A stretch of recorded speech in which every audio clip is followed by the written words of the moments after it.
আজকে আমরা শিখব আসলে কিভাবে একটা কন্ট্রোলার যদি নষ্ট হয় কিভাবে বুঝবো আমরা যে আসলে একটা কন্ট্রোলার নষ্ট হয়েছে। তো আজকে এই বিষয়টা নিয়ে আলোচনা করব। তো পাশাপাশি সবাইকে দেখার সুযোগও করে দেব আমরা, যাতে সবাই এই ভিডিওগুলো দেখতে পারে। আমরা সেই পজিশনে চলে আসি। এটা হচ্ছে অ্যানালগ একটা জনপ্রিয় মিটার। অ্যানালগ মিটার সবচেয়ে একটা জনপ্রিয়, এক সময়কার জনপ্রিয়, খুবই জনপ্রিয় মিটার। যে অ্যানালগ দিয়ে আমরা আসলে চেক করব যে কিভাবে চেক করা যায় অ্যানালগ মিটারে বা কিভাবে কাজ করে, এই বিষয়ে আজকে আমরা চেষ্টা করব শেখার জন্য। তো দেখেন, প্রথমত কিন্তু আমরা কি করছি, X1K তে নিয়ে আসছি মিটারটা। তো X1K তে দেওয়ার পরে আমরা যখন মিটারটা এইভাবে ধরলাম, তো মিটারটা ধরার পরে কিন্তু এখানে 6 পয়েন্ট দেখাইতেছে। তো আসলে কিন্তু মিটারটার লেন্স ঠিক নাই। তো প্রথমত আমরা কি করব, মিটারটার লেন্স ঠিক করব। তাই যে দেখেন, এটা কিন্তু ঘোরাইলে মিটারটার লেন্স কম বেশি হয়।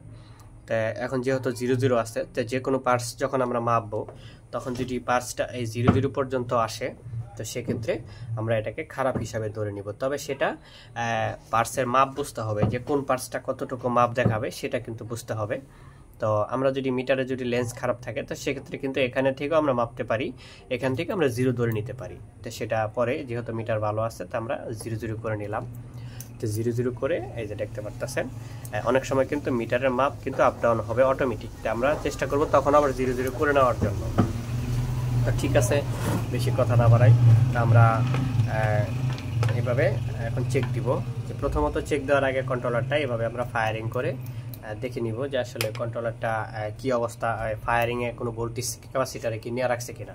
অনেক সময় ক্যাপাসিটারে যদি ভোল্টেজ নিয়ে রাখে, তাহলে কিন্তু মিটারে এখানে ধরলে কিন্তু মিটার ওভার হয়ে কি করবে, লেন্সটা নষ্ট হয়ে যাবে। তো এই জন্য আমরা প্রথমত এটা দিয়ে এইভাবে ধরে ফায়ারিং করে ভোল্টেজটাকে করে দিব, আউট করে দেব। তো যাই হোক, প্রথমত আমরা যদি চাই কালো তারের সাথে কালো ধরতে, তাহলে তাও ধরা যাবে, লাল তারের সাথে লালও ধরা যাবে।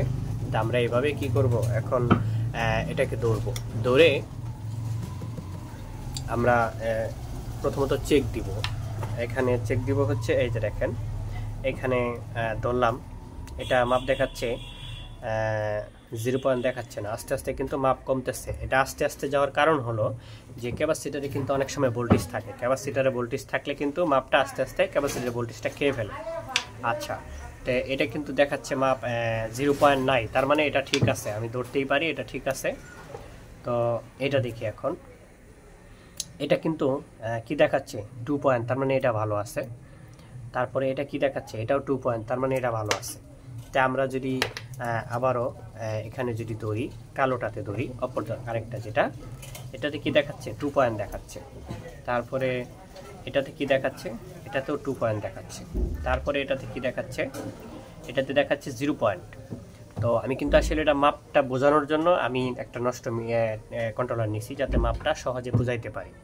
তো এটাতে কি 0 পয়েন্ট দেখাচ্ছে, তার মানে কি বোঝা গেল, এই দুই সাইড আমি মাইনাস সাইড থেকেও আমি দেখলাম যে ঠিক আছে, প্লাস সাইড থেকেও দেখলাম ঠিক আছে। তো এখন যেহেতু মাইনাস সাইডে এইটা খারাপ বের হয়েছে, তো এটা কি মাইনাস সাইডে এটা খারাপ বের হয়েছে, এটা হলো তাহলে মাইনাস সাইডের যে আইসিটা আছে, এই মাইনাস সাইডের আইসিটা শর্ট আছে। তাহলে এখন প্লাস সাইডে দেখি, এই সাইডের প্লাস সাইডে আইসি তো দুই সাইডে থাকে। তো দেখতেই পারতেছেন যে এটা কিন্তু প্লাস সাইড কিন্তু ক্লিয়ার দেখাচ্ছে, তার মানে আইসির তো দুইটা সাইড থাকে। হ্যাঁ, আইসির দুইটা সাইড কিভাবে থাকে আমি যদি একটু বোঝানোর চেষ্টা করি। এই যে কন্ট্রোলারটা আমি খুললাম, তো এই সাইডে কিন্তু এটা কি সাইড, আমরা যদি একটু খেয়াল করি, এখানে কোথাও লেখা আছে, সাইড লেখা আছে। তো এখানে কোথাও, এখানে এই পাশে লেখা নাই যদিও, যাই হোক আমরা দেখবো এটা কোন সাইড। এই যে এখানে হচ্ছে লাল সাইড, এটা হচ্ছে কি লাল সাইড, এই যে লাল সাইড, এটা লাল সাইড। আর তাহলে এটা হবে কালো সাইড। হ্যাঁ, এটা কালো সাইড, এই যে কালো সাইড দেখাই যাচ্ছে এখানে। এখানে কিন্তু লেখা আছে, আপনি লেখা ফলো করবেন, এখানে এই যে প্লাস লেখা থাকবে, বা এখানে কোথাও থাকবে লেখা। হ্যাঁ, যেহেতু কালো মানেই মাইনাস, কালো মানেই নিউট্রাল মানে মাইনাস। হ্যাঁ, যাই হোক, শব্দ অনেক সময় আমাদের ভুল হতে পারে। তাই এখানে হচ্ছে কি, এটা হচ্ছে মাইনাস, এটা হচ্ছে প্লাস। হ্যাঁ, প্লাস, এখানে লেখাটা কোথাও নাই, যাই হোক আছে কোথাও অবশ্য, এটা হচ্ছে প্লাস আর এটা হচ্ছে মাইনাস। তো এখন আমি যদি আমরা তো বাইরের থেকে চেক দিলাম, কন্ট্রোলার না খুলে আমরা চেক দিলাম যে একটা সাইড শর্ট আছে। যে সেটা কোন সাইড দেখি, আবার দেখি, আমরা চেক দিই। প্রথমত আমরা মাইনাসে ধরলাম, মাইনাসে ধরে এই যে এখানে দেখলাম কি এটা শর্ট আছে, এই সাইডটা শর্ট। এখন আমরা যদি এই সাইডটা প্লাস দেখি, এই সাইডটা যদি প্লাস দেখি, প্লাসটা কিন্তু শর্ট দেখাচ্ছে না, ঠিক আছে। তাহলে মানে কি এই সাইডের আইসিগুলা মুসফেটগুলা, কেউ আইসি বলি, মুসফেট বলি, ট্রানজিস্টর বলি, যে যাই বলি, যার কাছে যেটা সুবিধা, যে যেটা বলে সুবিধা করতে পারি আমরা। তো এই সাইডের ট্রানজিস্টরগুলো কিন্তু ভালো আছে, তার মানে এই সাইডের ট্রানজিস্টরগুলো খারাপ আছে, এই সাইডের ট্রানজিস্টরগুলো খারাপ আছে। আচ্ছা, এই সাইডের ট্রানজিস্টরগুলো যদি খারাপ থাকে তাহলে এই যে দেখেন আমি এখানে ধরার পরে, এখান থেকে ধরার পরে দুইটা সাইডে কিন্তু আমি বুঝতে পারতেছি কোন সাইড প্রবলেম আছে। যেমন এই সাইডটা একবার 0 0 দেখাচ্ছে, হ্যাঁ, আবার এই সাইডটা 0 0 দেখাচ্ছে না, তার মানে কি এই সাইডটা খারাপ, মাইনাস সাইডটা খারাপ। এখন যদি আমি পরেরটা ধরি, এটা কি দেখাচ্ছে ক্লিয়ার, মানে ঠিক আছে, এটা মাইনাস সাইড ঠিক আছে। এই পাশে যদি ধরি এটা প্লাস সাইড, এটাও ঠিক আছে। তারপরে এটাতে যদি ধরি এটাও ঠিক আছে মাইনাস সাইড, তারপরে এটাতে ধরি এটাও ঠিক আছে প্লাস সাইড। তার মানে এইভাবে বোঝা গেল যে আমরা কন্ট্রোলারের মুসফেট এভাবে চেক দিতে পারি। সাধারণত মুসফেট যদি ফেটে যায়, তবে আমার কথা আছে এখানে, অনেক সময় যদি একবারে ঠাস ঠাস করে পুরো একবারে আঙ্গার হয়ে যায়, সেক্ষেত্রে কিন্তু মুসফেট পুরে কিন্তু শর্ট দেখাবে না, কখনো দেখায় কখনো দেখায় না। অনেক সময় আমাদের নিজের থেকে বের করতে হয় যে এখানে যদি ফুটে যায়, তো সেক্ষেত্রে কিন্তু আমাদেরকে খুঁজে খুঁজে বের করতে হয় যে আসলে কোনগুলা খারাপ হয়েছে। সবগুলাই যে মিটারে দেখাবে বিষয়টা এরকম না, অনেক সময় মিটারে দেখায় না। তো আমরা বিষয়টা বুঝতে পারলাম যে মুসফেট কিভাবে খারাপ বের করা যায় সাধারণভাবে। এই যে এখান থেকে যদি ধরি এটা শর্ট বোঝা গেল, সেম একইভাবে যদি এখানে ধরি এটা শর্ট নাই, তার মানে এখানে কিন্তু আগে দুইটা মুসফেট খোলা হয়েছে আর এখানে কিন্তু মুসফেটটি খোলা নাই, তার মানে এই মুসফেটটা শর্ট আছে। আমরা যদি একটু শর্টকাটে চেষ্টা করি এটা খোলার জন্য, দেখি খোলা যায় কিনা, তাই আমরা শর্টকাটে একটু চেষ্টা করবো এই মুসফেটগুলা খোলার জন্য। তাই শর্টকাটে খুলবো মুসফেটগুলা। এই যে একটা খুললাম আমি বোঝার জন্য, শুধু এক পিসি খুললাম, দেখি আসলে এটা খুললে মুসফেটের শর্টটা আসলে দেখা যায় কিনা। তো মুসফেট এই যে এই সাইড, আপনাকে কি করতে হবে, ভালো একটা তাতাল নিতে হবে যাতে সুন্দরভাবে হিট হয়, তাতালের মাথাটা যাতে ভালো থাকে, এই ধরনের একটা তাতাল নিতে হবে। নিয়ে তাতালটাকে সুন্দর করে আপনার নিজের মতো করে গোছায় নিতে হবে। গোছায় নিতে পারলে আপনি সবসময় আপনার পছন্দ মতো কাজ করতে পারবেন। আমি সবসময় যেগুলো মুসফেটের জন্য কাজ করি সেগুলো আলাদা করে গোছায় নিই। তো দেখতেই পারতেছেন আমি কিন্তু একটা মুসফেট কিন্তু খুলে ফেলছি, অলরেডি একটা মুসফেট খুলে ফেলছি। তো যদি একটু ভালো করে খেয়াল করা যায়, আপনারা হয়তো বা মোবাইলে দেখতে পারবেন না, কারণ মোবাইলের এত পাওয়ার নাই। এখানে কিন্তু এই মুসফেটটা ফাটা, এই মুসফেটটা কিন্তু ফেটে আছে। অনেক সময় দেখবেন মুসফেট এখান থেকে ফাটা থাকে, মুসফেট ফাটা থাকার ফলে মুসফেটগুলো অনেক সময় শর্ট দেখায় না। তো আপনাকে অনেক সময় ধরে নিতে হবে যে কোন মুসফেটটা খারাপ হতে পারে বা কোন মুসফেটটা ভালো হতে পারে। এই যে দেখেন এই মুসফেটটা কিন্তু এক সাইড দেখাচ্ছে ভালো আর এক সাইড দেখাচ্ছে খারাপ।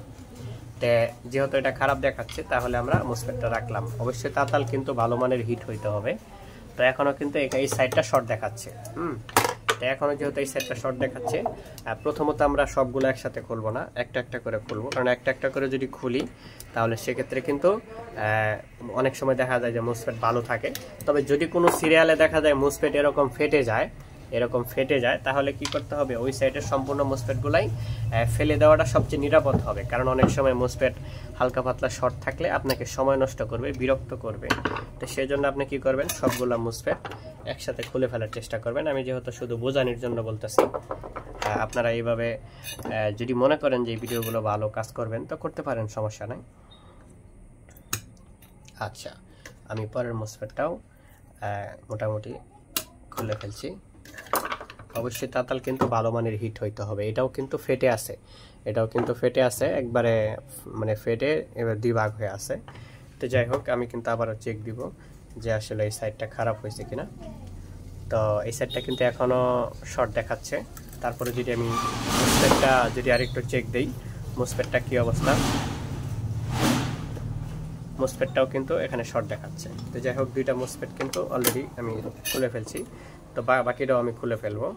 আমি জাস্ট এটা কিন্তু একসাথে সবগুলা খুলতে পারতাম, কিন্তু আমি একটু বোঝানোর জন্য আমি একটু এভাবে ঘুরা ফিরে খুলতেছি। আপনারা অবশ্যই যখন দেখবেন মুসফেট ফেটে গেছে তখন ওই সিরিয়ালে যতগুলো মুসফেট থাকবে সবগুলো তো খুলে ফেলবেন, সবগুলোই খুলে ফেলবেন। যেহেতু আজকে আমি শুধু মুসফেট নিয়ে আলোচনা করব, তাই অন্য বিষয়গুলো বলবো না, কারণ আসলে একটা বিষয় নিয়ে আলোচনা করলে একটু বড় করে বোঝানো যায়, আর যদি সবগুলো বিষয় একসাথে বলতে চাই তাহলে হয়তো বা বোঝানো সম্ভব হবে না।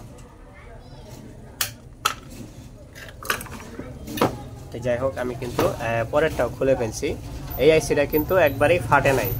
ফাটে নাই তাতে কি হয়েছে, না ফাটলেও কিন্তু এই সিরিয়ালের আইসিগুলো চেঞ্জ করে দিতে হবে, কারণ তাছাড়া কিন্তু এই যে দেখেন ফাটে নাই, তারপরে কিন্তু এটা শর্ট দেখাচ্ছে, এটা কিন্তু দুই সাইডে শর্ট দেখাচ্ছে। তো এখন আমরা কিন্তু আরেকবার চেক দিব, দেখি কি অবস্থা। এখনও কিন্তু এটা শর্ট দেখাচ্ছে, তার মানে এই সাইডের সম্পূর্ণগুলো খারাপ। এই জন্যই বলছি যে সবগুলো একসাথে খুলে ফেলবো আমরা, কারণ সবগুলা এই যে দেখেন এখানে কিন্তু এটা কি হচ্ছে, ক্যাপাসিটার বাধা দিচ্ছে। তাহলে ক্যাপাসিটার যদি বাধা দেয়, আমি প্রথমত ক্যাপাসিটারটা চেঞ্জ করে খুলে ফেলবো, কারণ ক্যাপাসিটারটা পরে লাগাইতে হবে। ক্যাপাসিটার যদি বাধা দেয় কাজ করা মুশকিল।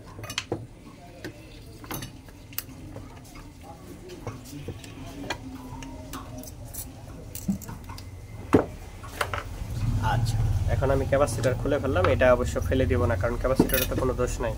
ক্যাপাসিটার না খুললে আপনি ওখানে মোসফেটগুলো চেঞ্জ করতে পারবেন না। তো এখন শেষ আইসিটা, এটা খুললেই আমরা দেখব যে আসলে ওই সাইডটা ক্লিয়ার হয় কিনা। অবশ্যই তাতাল কিন্তু সুন্দর মানের তাতাল হইতে হবে, ভালো মানের হিট হইতে হবে, না হলে কিন্তু আপনি দেখা গেছে অনেকক্ষণ তাতাল ধরে রাখবেন, হিট হবে না। সেক্ষেত্রে কিন্তু মোসফেটের থেকে যে গোড়াতে যে এই ইয়াগুলো থাকে, লাইনগুলো থাকে, এগুলো শর্ট হয়ে যায়। তো দেখতে পারতেছেন এটাও কিন্তু কোনো ধরনের এই দুইটা এটা আর এই যে দুইটা কিন্তু ফাটে নাই, তারপরেও কিন্তু শর্ট। হ্যাঁ, আমি যদি এটা আরেকবার চেক দিই, দেখি এটা চেক দিয়ে এটা কি দেখাইছে, শর্ট, এটা দেখাইছে শর্ট। এবার যদি আমরা মোসফেটটা চেক দিই, দেখতে পারতেছেন এখন কিন্তু একবারে ক্লিয়ার। হ্যাঁ, তো এখন কি হলো, মোসফেট সাইড এখন ক্লিয়ার হয়ে গেল। এখন মোসফেট সাইড যেহেতু ক্লিয়ার হয়ে গেছে গা, এখন যদি আমি দেখি এই যে এটা কত অনেকটা নিচে নেমে গেছে, তার মানে এটা ক্লিয়ার আছে, এটাও ক্লিয়ার আছে, এটাও ক্লিয়ার আছে। আচ্ছা, এবার যদি আমি এই পাশে চেক দিই, এই পাশেরটা এটাও ক্লিয়ার আছে, এই পাশের এটাও ক্লিয়ার আছে, তারপরে এটাও ক্লিয়ার আছে। এইভাবে আমাকে প্রত্যেকটা সাইড ক্লিয়ার রাখতে হবে। প্রত্যেকটা সাইড যখন আমি ক্লিয়ার করতে পারবো, তাহলে এখন বুঝতে পারতেছি মোসফেট সাইড ক্লিয়ার। তো এখন যদি মোসফেট সাইড ক্লিয়ার হয়, এখন কিন্তু আরও অনেকগুলো কাজ আছে এখানে। এই যে এখানে যে ছোট ছোট টেনেস্টারগুলো আছে, এসএমবিগুলো আছে, কেউ রেজিস্ট্যান্ট বলে, এখানে ডায়োড আছে, এইগুলোরও কিন্তু কাজ আছে। অতিরিক্ত মোসফেট খারাপ হয়ে গেলে এইগুলোও কিন্তু ক্ষতিগ্রস্ত হয়। তো এইগুলো ইনশাল্লাহ অবশ্যই পরবর্তী ভিডিওতে আলোচনা করবো। তো ভালো থাকেন, দোয়া চাই। আসসালামু আলাইকুম।